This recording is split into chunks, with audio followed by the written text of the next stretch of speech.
नमस्कार मित्रों, आप सभी का संस्कृत हिंदी शिवचरिता में स्वागत है। आज हम श्री रामचरितमानस के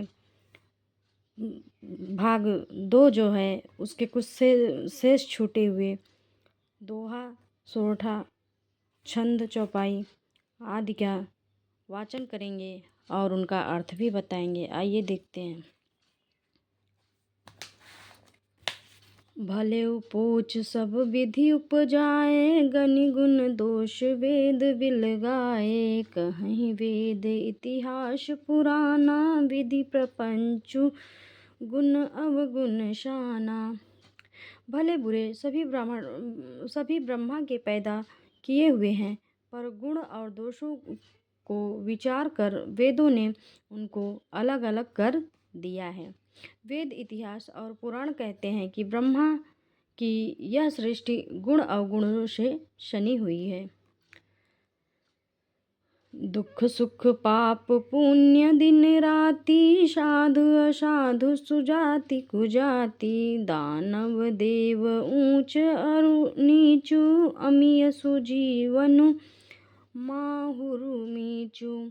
माया ब्रह्म जीव जगदीशा, लक्षी अलक्षी रंक अवनीशा। काशी मग सुर शरी क्रम नासा, मरु मारव मही देव गवाशा। सरग नरक अनुराग विरागा, निगम अगम गुण दोष विभागा। दुख सुख पाप पुण्य दिन रात, साधु असाधु सुजाति कुजाति। दानव देवता ऊंच नीच, अमृत विष सुजीवन सुंदर जीवन। मृत्यु माया ब्रह्म जीव ईश्वर। संपत्ति दरिद्रता, रंक राजा। काशी मगध गंगा, कर्मनाशा। मारवाड़ मालवा, ब्राह्मण कसाई। स्वर्ग नरक, अनुराग वैराग्य। ये सभी पदार्थ ब्रह्मा की सृष्टि में हैं। वेद शास्त्रों ने उनके गुण दोषों का विभाग कर दिया है। दोहा।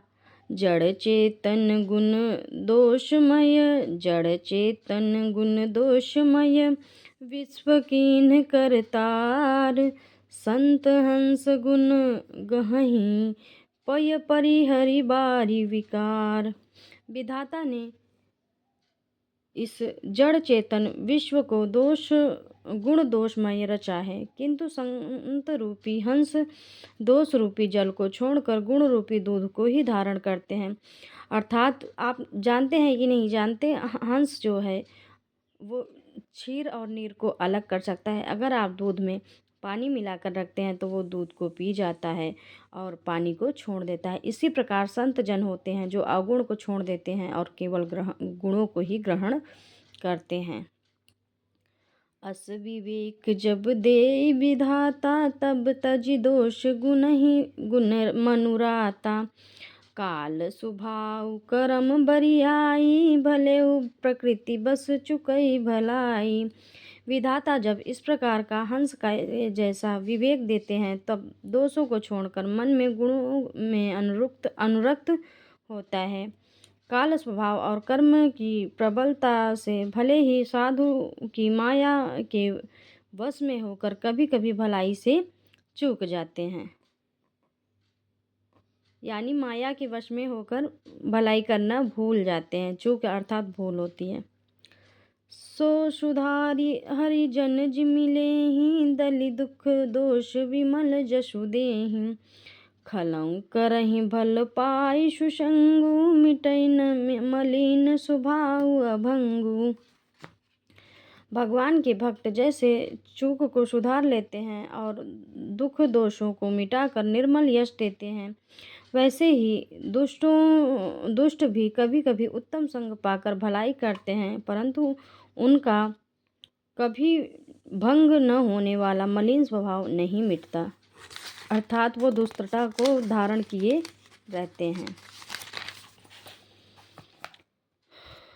लखी सुबेद जग वंचक जेऊ, वेश प्रताप पूजी अहि तेऊ। उघरई अंत न होई निबाहु, काल ने मिजिमि रावण राहु। जो वेशधारी ठग हैं उन्हें भी अच्छा साधु का सा वेश बनाए देख कर वेश के प्रताप से जगत पूजता है। परंतु एक न एक दिन वे चौड़े आ ही जाते हैं, अर्थात अपने असली रूप में आ जाते हैं। अंत तक उनका कपट नहीं निभता, जैसे कालनेमी रावण और राहु का हाल हुआ।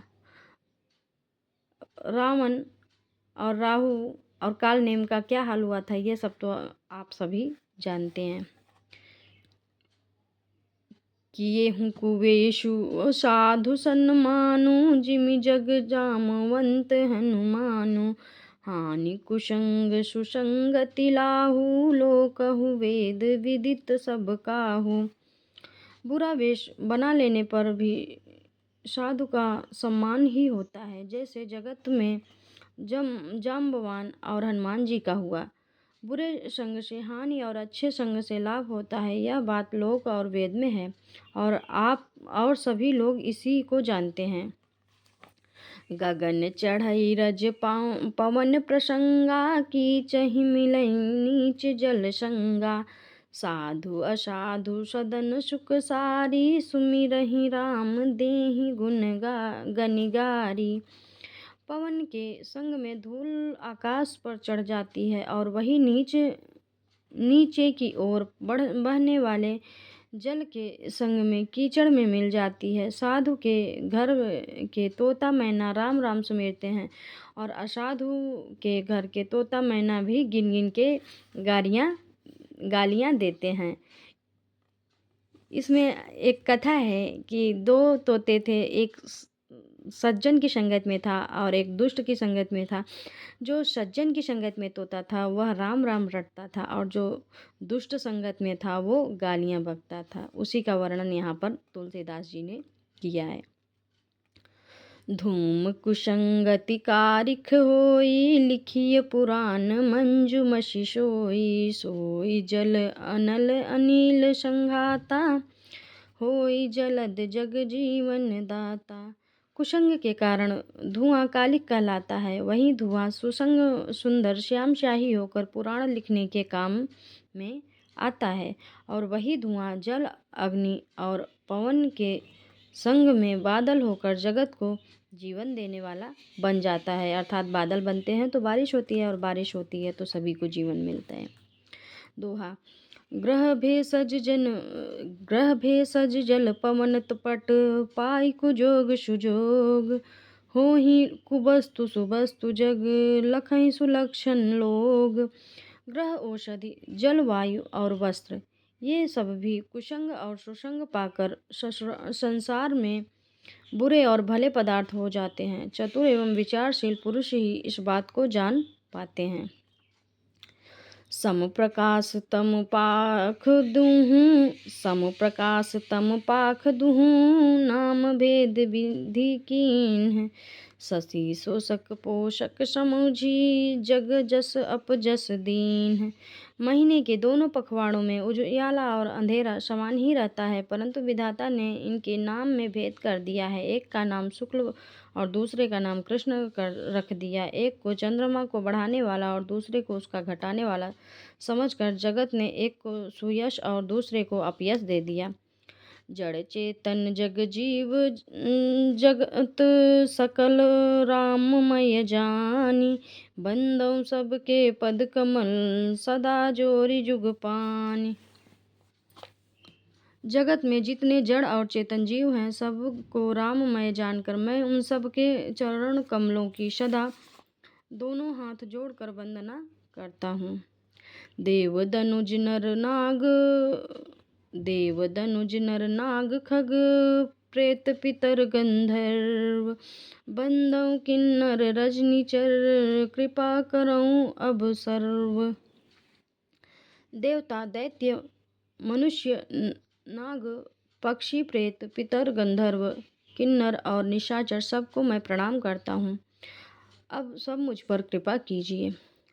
आकर 4,84,84 जाति जीव जल थल नभवासी।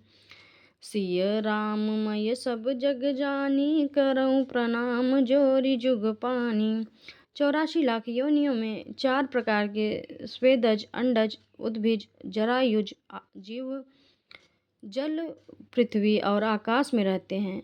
उन सब से भरे हुए इस सारे जगत को श्री सीताराममय जानकर मैं दोनों हाथ जोड़कर प्रणाम करता हूँ।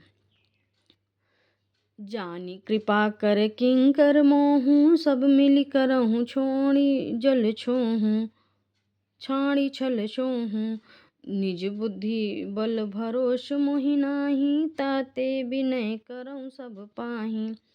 मुझको अपना दास जानकर कृपा की खान आप सब लोग मिलकर छल छोड़कर कृपा कीजिए। मुझे अपनी बुद्धि बल का भरोसा नहीं है, इसलिए मैं सबको ही विनती करता हूँ। करन चहऊँ रघुपति गुण गाहा, लघुमति मोरी चरित अवगाहा। सूझ न एकउ अंग उपाऊ, मन मति रंक मनोरथ राऊ। मैं श्री रघुनाथ जी के गुणों का वर्णन करना चाहता हूँ, परंतु मेरी बुद्धि छोटी है और श्री राम जी का चरित्र अथाह है। इसके लिए मुझे उपाय का एक भी अंग अर्थात कुछ लेश मात्र भी उपाय नहीं सूझता। मेरे मन और बुद्धि कंगाल हैं, किंतु मनोरथ राजा हैं।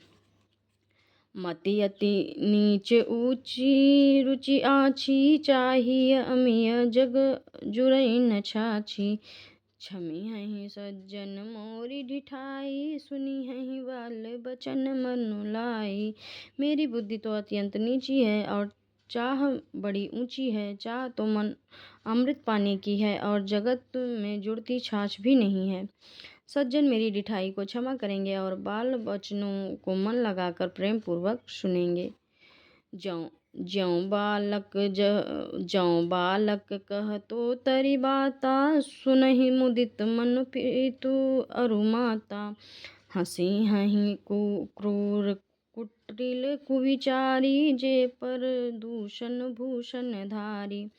जैसे बालक जब तोतले वचन बोलता है तो उसके माता पिता उन्हें प्रसन्न मन से सुनते हैं, किंतु क्रूर कुटिल और बुरे विचार वाले लोग जो दूसरों के दोषों को ही भूषण रूप में से धारण किए रहते हैं, अर्थात जिन्हें पराये में दोष ही प्यारे लगते हैं, वे हंसेंगे।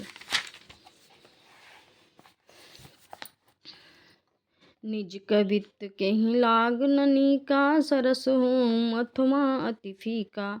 जे पर भनीति सुनत हरसाहि, ते वर पुरुष बहुत जग नाहि। रसीली हो या अत्यंत फीकी, अपनी कविता किसे अच्छी नहीं लगती, किंतु जो दूसरों की रचना को सुनकर हर्षित होते हैं, ऐसे उत्तम पुरुष जगत में बहुत नहीं हैं। जग बहु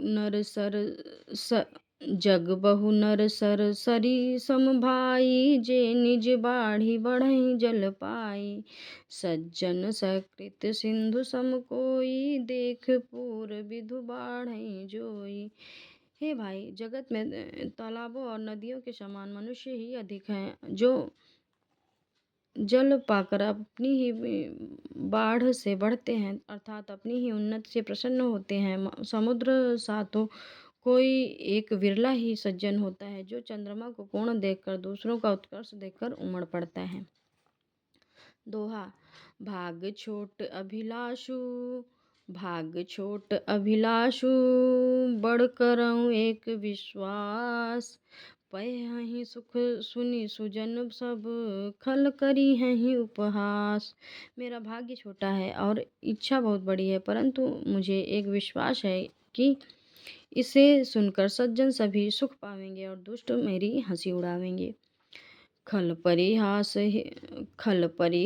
होई हित मोरा, काक कहीं कलकंठ कठोरा।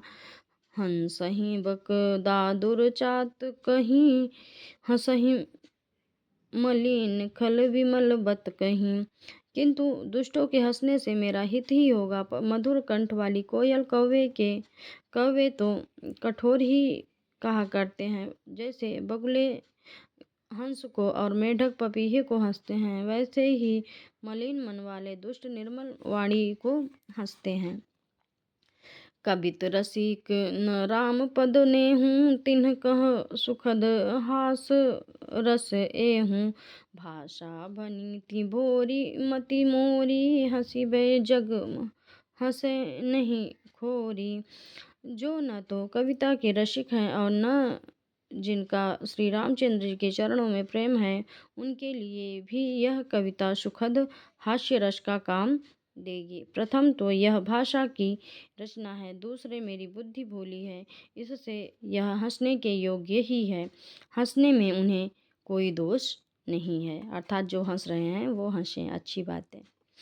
प्रभु पद प्रीति न समुझी कीति, नहीं कथा सुनी लागी ही फीकी।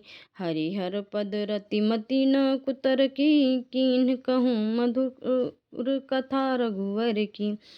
जिन्हें न तो प्रभु के चरणों में प्रेम है और न अच्छी समझ ही है, उनको यह कथा सुनने में फीकी लगेगी। श्री हरि भगवान विष्णु और श्री हर शिव भगवान शिव के चरणों में प्रीति है, और जिनकी बुद्धि कुतर्क करने वाली नहीं है, जो श्री हरि हर में भेद की या ऊंच नीच की कल्पना नहीं करते, उन्हें रघुनाथ जी की यह कथा मीठी लगेगी।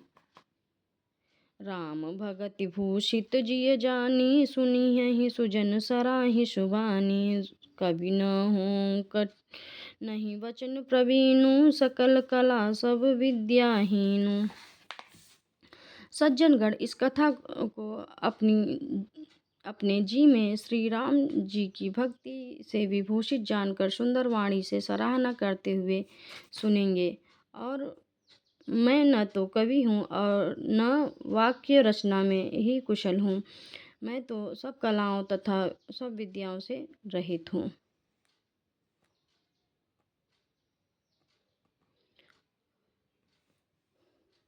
उम्मीद है आप सभी ने श्री रामचरितमानस की चौपाइयों का आनंद लिया। आप सभी का देखने के लिए धन्यवाद।